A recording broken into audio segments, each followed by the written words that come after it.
एक ज़माने की बात है। बसरा के करीब एक बेहद खूबसूरत शहर में एक नेक दिल सौदागर रहता था। उसके 2 नन्हे मुन्ने बच्चे थे जो उसकी ज़िंदगी की सबसे बड़ी खुशी थे।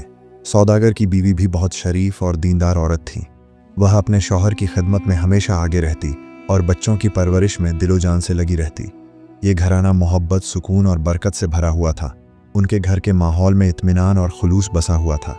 सौदागर अपने नौकरों के साथ भी हमदर्दी से पेश आता, उनके दुख दर्द में शरीक होता। उसका अखलाका इतना बुलंद था कि शहर के सब लोग उसकी इज्जत करते और उसे अपना खैर ख्वाह समझते। उसकी ईमानदारी और नर्म मिजाज तबीयत ने उसे लोगों के दिलों में एक ख़ास मुकाम दे रखा था। एक रोज़ सौदागर अपने सफ़र की तैयारियों में मशगूल था। खच्चरों पर सामान लादा जा रहा था, नौकर इधर उधर दौड़ रहे थे और घर में एक हल्की सी उदासी छाई हुई थी। उसी दौरान सुबह सवेरे उसकी बीवी आहिस्ता कदमों से उसके पास आई। चेहरे पर फिक्र की लकीरें थीं और आवाज़ में लरजिश। मैंने रात एक अजीब ख्वाब देखा है, उसने कहा। मेरी ख्वाहिश है कि आप यह सफ़र मुलतवी कर दें। दिल में एक अनजाना सा डर है। सौदागर ने मुस्कुरा कर कहा, कैसा ख्वाब, बताओ तो सही। बीवी ने गहरी सांस ली और ख्वाब सुनाने लगी। मैंने देखा कि एक खूबसूरत बाग है। सरसब्ज दरख्तों के दरमियान एक नहर बह रही है। आप उसके किनारे खड़े हैं। अचानक एक शख्स आता है। वह आपसे कुछ मांगता है। आपने नरमी से वह चीज़ उसे दे दी, मगर वह कहकहा लगाकर हंसने लगता है, ऐसी हंसी जो दिल दहला दे। फिर वह चीज़ नहर में फेंक देता है। कुछ देर बाद एक दूसरा शख्स आता है। वह पहले वाले को बेरहमी से कत्ल कर देता है। फिर आपकी तरफ बढ़ता है। वह मुस्कराता है, धोखे से आपका हाथ पकड़ता है और अचानक आपको नहर में धक्का दे देता है। मैं चीखती हूँ, रोती हूँ और उसी लम्हे मेरी आंख खुल जाती है। इस ख्वाब से मैं बहुत परेशान हूँ, बीवी ने नम आंखों से कहा। सौदागर ने नरमी से उसका हाथ थामा और मुस्कुराते हुए बोला, बेगम, ख्वाब सिर्फ ख्याल होते हैं, उन पर यकीन नहीं करना चाहिए। तुम बेवजह फ़िक्र कर रही हो। मेरा तो कोई दुश्मन भी नहीं। अल्लाह पर भरोसा रखो, सब खैर होगी। बीवी खामोश हो गई, मगर उसके दिल का डर कम न हुआ। उसने शौहर के कदम चूमे और दुआ दी कि वह सलामत लौट आए। कुछ देर बाद सौदागर ने बीवी और बच्चों को प्यार किया। घर की दहलीज पर रुककर एक लम्हे को पीछे मुड़ा। मासूम बच्चों के चेहरे, बीवी की नम आंखें और फिर बिस्मिल्लाह कहकर सफ़र पर रवाना हो गया। रास्ता लंबा मगर पुरसुकून था। कई दिनों के सफ़र के बाद एक मुकाम पर उसकी मुलाकात एक खुशगुफ्तार शख्स से हुई। वह खुद को यमन का सौदागर बता रहा था। दोनों की तबीयतें जल्द ही मेल खा गईं। साथ साथ सफ़र करने लगे। बातों में वक्त गुजरने लगा और काफिला आगे बढ़ता गया। चलते चलते वे दोनों एक दूसरे मुल्क में दाखिल हुए। वहाँ एक बड़ी सराय थी, मुसाफिरों की रौनक से भरी हुई। दोनों ने वहीं एक कमरा किराए पर ले लिया ताकि कुछ दिन आराम कर सकें। उसी सराय में एक तीसरा सौदागर भी ठहरा हुआ था जो बगदाद से आया था। उसके अंदाज में वक़ार था और चेहरे पर एक खास संजीदगी। तीनों की मुलाकात जल्द ही दोस्ती में बदल गई और वे अक्सर शाम को एक साथ बैठकर बातें करने लगे। तीनों सौदागर अब अच्छे दोस्त बन चुके थे। शामों में वे सराय के आंगन में बैठकर बातें करते, कभी हंसते, कभी अपने अपने वतन के किस्से सुनाते। कुछ दिनों बाद बसरा के सौदागर का काम मुकम्मल हो गया तो उसने वापसी की तैयारी शुरू कर दी। एक दिन तीनों एक साथ खाने पर बैठे। बसरा के सौदागर ने मुस्कुराते हुए कहा, दोस्तों, अब मेरा दिल वतन को याद कर रहा है। मैं कल ही वापस जाना चाहता हूँ। यमन और बगदाद के सौदागर ने फौरन कहा, अरे अभी कुछ दिन हमारे साथ रह जाओ, सफ़र की थकान भी उतर जाएगी। मगर बसरा का सौदागर हंसकर बोला, नहीं दोस्तों, बीवी और बच्चे मेरा इंतज़ार कर रहे होंगे। मैंने तो तोहफे भी बांध लिए हैं, अब देर करना मुनासिब नहीं। रात देर तक वह अपने सामान को देखता रहा। रंग बिरंगी चादरें, खुशबूदार इत्र और बच्चों के लिए खिलौने। दिल ही दिल में मुस्कुराया और सोचा, घर जाकर बीवी से कहूँगा, देखा, तुम कहती थीं ख्वाब बुरा है मगर सब खैर से हुआ। ख्वाब तो महज वहम होते हैं। इसी ख्याल के साथ उसकी आंख लग गई। सुबह सूरज की नरम किरणें खिड़की से झांक रही थीं कि दरवाजे पर जोर की दस्तक हुई। सौदागर चौंक कर जागा। दरवाज़ा खोला तो सामने बादशाह के सिपाही खड़े थे। उनका अफसर सख्त लहजे में बोला, तुम कहाँ के रहने वाले हो? तुम्हारा नाम क्या है और यहाँ कब से मुकीम हो? सौदागर हैरान रह गया। मैं बसरा का सौदागर हूँ, मगर आप लोग ये सवाल क्यों कर रहे हैं? अफसर ने गहरी नज़रों से उसे देखा और कहा, रात तुम्हारे साथ वाले कमरे में एक शख्स का कत्ल हुआ है। मकतूल तुम्हारा दोस्त था और उसका सारा सामान गायब है। यह सुनते ही सौदागर के पैरों तले जमीन खिसक गई। वह घबरा कर बोला, क्या कत्ल? मगर मैं तो।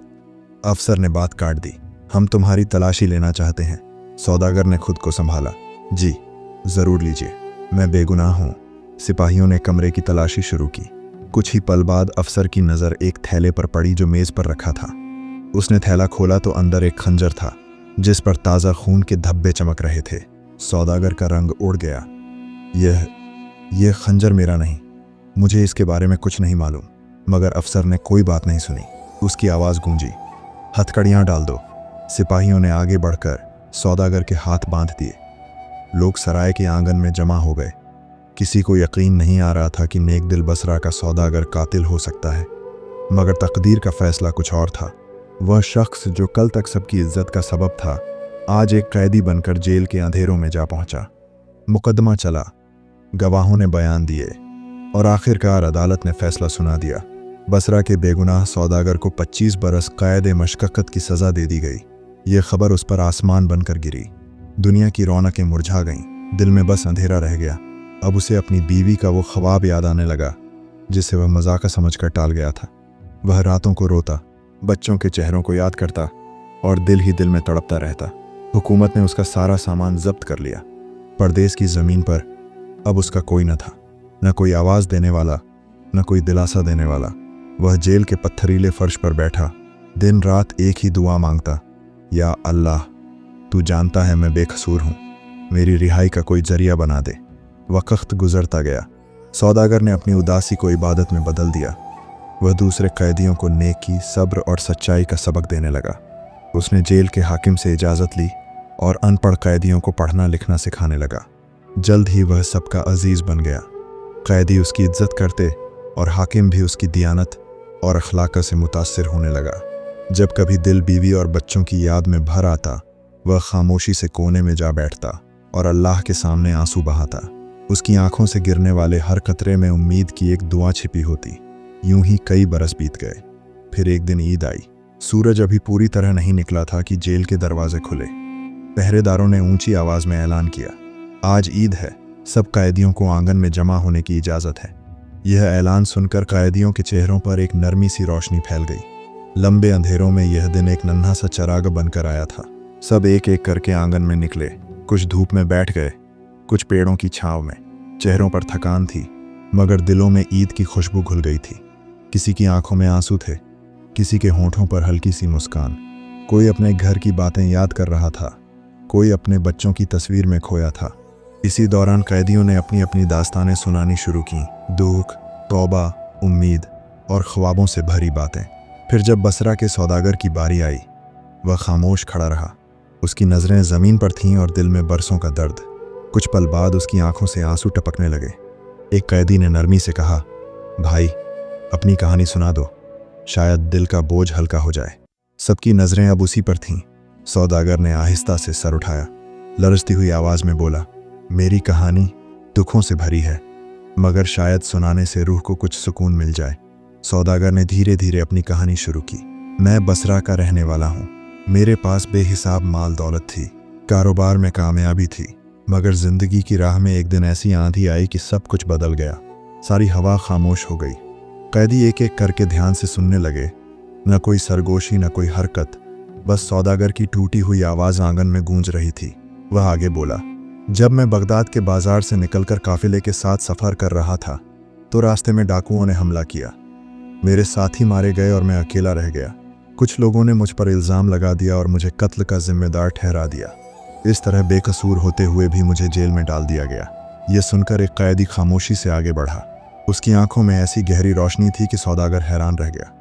कैदी ने आहिस्तगी से कहा, भाई तुम बदल गए हो, मगर मैं जानता हूँ यह तुम ही हो। सौदागर ने मुतजस्सिस होकर पूछा, तुम कौन हो, कहाँ के रहने वाले हो? कैदी मुस्कुराकर बोला, ये राजा मैं कल सुबह बताऊंगा। सौदागर बेचैनी में बोला, अब भी क्यों नहीं, सच तो बताओ। कैदी ने हाथ उठाकर धीमी आवाज में कहा, सब्र करो, कल सब कुछ वाजह हो जाएगा। रात भर सौदागर के दिल में सवालात की लड़ी चलती रही। कौन है यह आदमी जो उसे पहचानता है मगर खुद राज छुपाए हुए है? उसी वक्त एक नरम मगर तेज खटखट की आवाज आई। सौदागर ने कोठरी की तरफ झांका तो वही कैदी दीवार में सुराख कर रहा था। सूदागर ने चौंक कर पुकारा, ये क्या कर रहे हो? कैदी कांप कर रुक गया, औजार हाथ से गिर गए। वह सूदागर के कदमों पर गिरकर बोला, खुदा के लिए मेरा राजफाश न करना, अगर हाकिम को पता चला तो मेरा कत्ल हो जाएगा। सूदागर ने शफकत से कहा, फिक्र न करो, मैं किसी से नहीं कहूँगा, मगर वादा करो कि आइंदा कभी ऐसी हरकत न करोगे। कैदी रोता हुआ वादा कर गया और अपनी कोठरी में वापस चला गया। सुबह हुआ तो कैद खाने में शोर मचा। दीवार के एक हिस्से में सुराख पाया गया था। पहरेदार चिल्लाए, किसी ने फर्रार की कोशिश की है। जेल का हाकिम गर्मजोश होकर आया, चेहरा सुरख, आंखें सख्त और आवाज में तलवार जैसी संजीदगी। उसने कहा, जिसने यह किया है वह फौरन इकरार करे, वरना सबको सजा दी जाएगी। कैदियों की उम्मीदें टूटने लगीं। वही नौजवान जो रात को सुराख कर रहा था बुरी तरह कांप रहा था। सोच रहा था कि सूदागर उसका राज खोल देगा, मगर जब हाकिम ने जबरन पूछा तो सूदागर ने सुकून से निगाहें झुकाकर कहा, हुजूर, मैं झूठ नहीं बोल सकता। उसने मुझसे वादा किया है कि वह आइंदा ऐसी हरकत न करेगा। मैं उसका नाम नहीं बता सकता। हाकिम सख्त हुआ और गुस्से में दहाड़ा, तो तुम उसे छुपाते हो, फिर तुम ही सजा पाओगे। उसने हुक्म दिया कि उस सूदागर का खाना पानी रोक दिया जाए। कैदी की आंखों के सामने नेकी और सिदका का वही इंसान भूख और प्यास के अजाब में डाल दिया गया। शदीद गर्मी के दिन थे, सूरज आग बरसा रहा था। कैदा खाना तपती दीवारों के दरमियान दहकता हुआ तंदूर बन चुका था। कैदी किसी न किसी तरह थोड़ा बहुत खा पी लेते, लेकिन बसरा के सूदागर के लिए हर चीज़ बंद कर दी गई थी। पहला दिन गुजरा, वह खामोश रहा। दूसरे दिन उसके होंठ फट गए, जुबान सूख गई। तीसरे दिन उसके कदम लड़खड़ाने लगे और आंखों के आगे धुंध छा गई। आखिरकार कई दिनों के फाकों के बाद वह बेजान सा जमीन पर गिर पड़ा। कैदियों ने देखा, उसकी सांसें मध्यम पड़ चुकी थीं। उसके चेहरे पर अजीब सा सुकून था, जैसे वह खुदा से मुलाकात के लिए तैयार हो। यह मंजर देखकर वही कैदी जो रात के अंधेरे में दीवार में सुराख कर रहा था तड़प उठा। उसके आंसू रुकने का नाम नहीं ले रहे थे। वह दिल ही दिल में कराहने लगा, हाय, ये नेक आदमी मेरी खातिर कुर्बान हो रहा है। मेरी खता छुपाने के लिए अपनी जान दे दी, और मैंने तो सारी जिंदगी सिर्फ गुनाह किए। क्या अब भी खुदा मुझे माफ़ कर सकता है? फिर अचानक वह कैदी उठा, सीधा जेल के हाकिम के पास जा पहुंचा। उसने बुलंद आवाज में कहा, हुजूर, असल मुजरिम मैं हूं। मैंने ही बगदाद के सूदागर को कत्ल किया था। मैंने उसका सामान छुपा लिया। यह बसरा का ताजिर बेकसूर है, जिसे नाहक कैद में डाला गया है। यह सुनकर हाकिम के चेहरे का रंग उड़ गया। कैदियों पर सन्नाटा तारी हो गया। सबकी निगाहें उस शख्स पर जम गईं जो आखिरकार सच्चाई का इकरार कर चुका था। फौरन काजी को इत्तला दी गई। अदालत में दोनों को पेश किया गया, कमजोर, नातवां सूदागर और वह कैदी जिसकी आंखों में अब नदामत की चमक थी। काजी ने दोनों की बातें सुनी। कैदी ने रोते हुए सब कुछ कबूल किया। मैं ही असल कातिल हूँ हुजूर। मैंने लालच में आकर बगदाद के सूदागर को मार डाला। ये बेगुनाह शख्स तो मेरे साथ कैद में आ गया। काजी ने सूदागर की तरफ देखा। वह हल्की मुस्कुराहट के साथ बोला, मैंने किसी का बुरा नहीं चाहा। अगर खुदा ने चाहा तो मेरा इंसाफ वही करेगा। काजी ने फैसला सुनाया, यह बसरा का सूदागर बेगुनाह है। उसे फौरन रिहा किया जाए और उसका मालो मता वापस किया जाए, जबकि असल कातिल को कानून के मुताबिक सजा दी जाएगी। फैसला सुनते ही अदालत में सन्नाटा छा गया। फिर जैसे हवा में खुशी घुल गई। सूदागर ने जमीन पर सजदा किया और आंखों से शुक्र के आंसू बह निकले। कैदियों ने कहा, यह सब्र और सच्चाई की ताकत है। नेकी कभी जाया नहीं जाती। सूदागर रिहाई पाकर जेल से निकला। चेहरा कमजोर मगर आंखों में रोशनी थी। रास्ते में काफिले वाले उससे मिले और वह अपनी निजात की दास्तान सुनाने लगा। एक छोटे कस्बे में एक बूढ़े ने उसे बताया, बेटा, वह जहाज जिस पर तुम सवार होने वाले थे वह तो समंदर के तूफान में डूब गया। कोई मुसाफिर, कोई माल नहीं बचा, सब फना हो गए। सूदागर के कदम जम गए। उसने लरजती आवाज में कहा, या अल्लाह, तेरा शुक्र है। जो दुख हमें नजर आता है वही तेरी रहमत का भेस होता है। अगर मैं कैद न होता तो आज मैं भी तूफान में डूब गया होता। वह शुक्र के आंसू बहाता बसरा पहुंचा। बीवी और बच्चे उसे देखकर लिपट गए।